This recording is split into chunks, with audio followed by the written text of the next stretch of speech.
Todo mundo achou? Mateus 22, a partir do 34.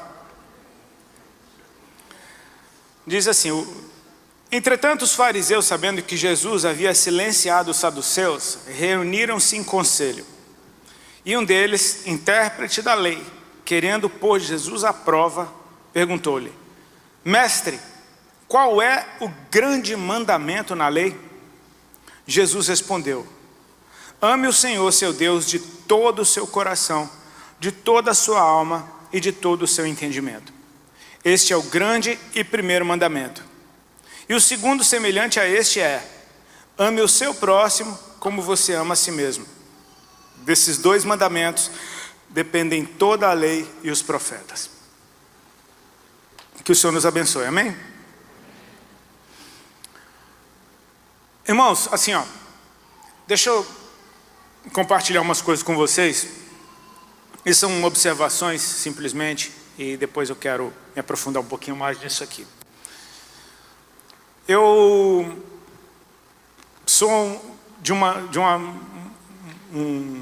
faixa etária de ministros quarentões.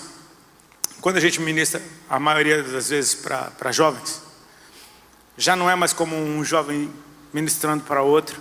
Não que a gente não seja, a gente só é jovem há mais tempo, amém? A gente só é mais experiente na arte de ser jovem, enfim.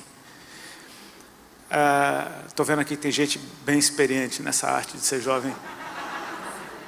Deem ouvidos a jovens que são jovens há mais tempo do que você, amém? Para você aprender a ser um jovem jovial.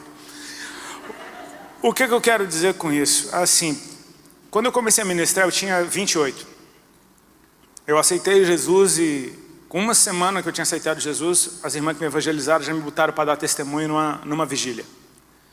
E eu tremi, eu chorei, falei 5 frases, mas ali começou algo que não parou até hoje. Em janeiro agora vai fazer 20 anos que eu entreguei minha vida para Cristo. E esse aniversário não é só do meu aceitar Jesus. Foi o ano que eu parei de usar drogas, foi o ano que eu casei, e foi o ano que eu deixei a carreira que eu tinha para me dedicar completamente ao Senhor, para ser exclusivo dele. Então, assim, nesses 20 anos eu não troquei de Deus, eu não voltei para as drogas, não troquei de mulher e não tenho outro plano a não ser exclusivo para o Senhor.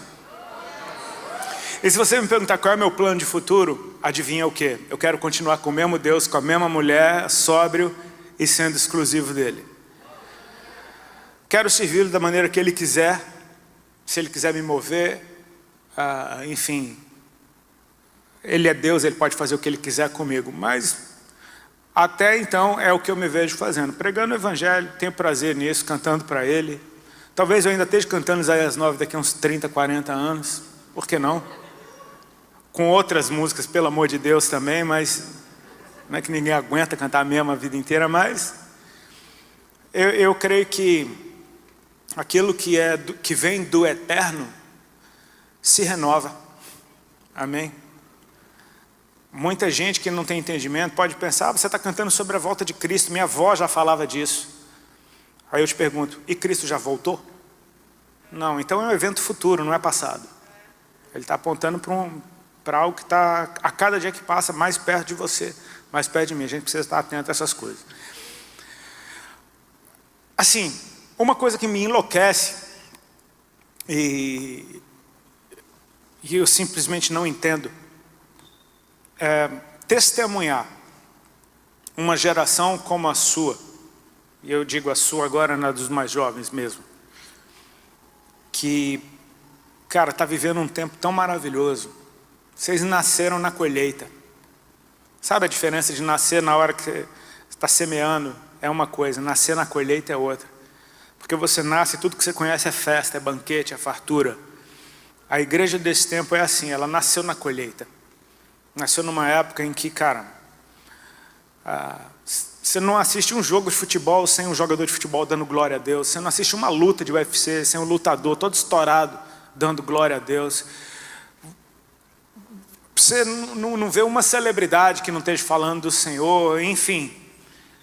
A adoração, então, que se produz nesse tempo é, na minha opinião, uma das mais poderosas da história da igreja brasileira. Mesmo porque a igreja brasileira, esse negócio de fazer versão não é novo. A harpa cristã é só versão. O inário é versão. É da nossa história fazer versão. Mas essa geração compõe, essa geração encontrou um jeito de adorar a Deus que, cara, move as multidões, move a massa. Cara, parece que você está num estádio de futebol e aquela intensidade, ela é real. Essa intensidade me deixa extasiado. Muitas vezes eu sou aquele cara que fica no canto ali assim, sabe? Sabe aquele velhinho que fica assim? Não quer dizer que esse cara não está gostando. É uma outra forma do Espírito mover.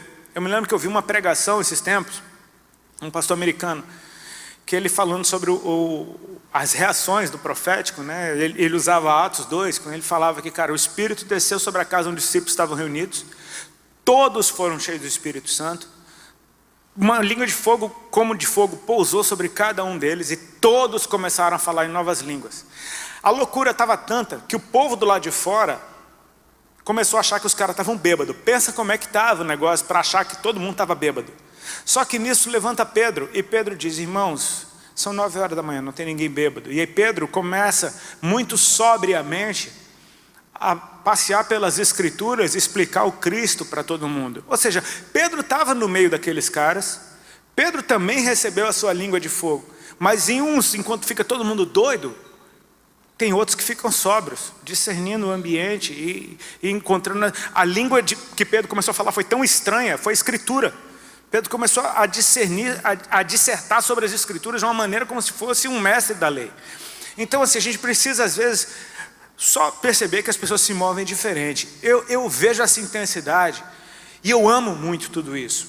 O que me enlouquece é ver gente que está nessa intensidade, num mover como esse, debaixo de uma atmosfera como essa, e consegue largar Jesus. E consegue simplesmente, não estou afim. Ou então, não concordo. Cara, esse papo do não concordo, não concordo, eu leio a Bíblia aqui, é legal isso aqui, mas aqui eu não concordo com o que está escrito aqui. É tão bonitinho, meu Deus, não concorda com Deus, tão bonitinho, olha lá. Deus é um amiguinho seu, né? Ele veio na roda, ele contou a opiniãozinha dele, limitada, que nem a sua. E aí você fala, não gostei da sua opinião. Querido, Ele é Deus. Amadinho, Ele é Deus, amém?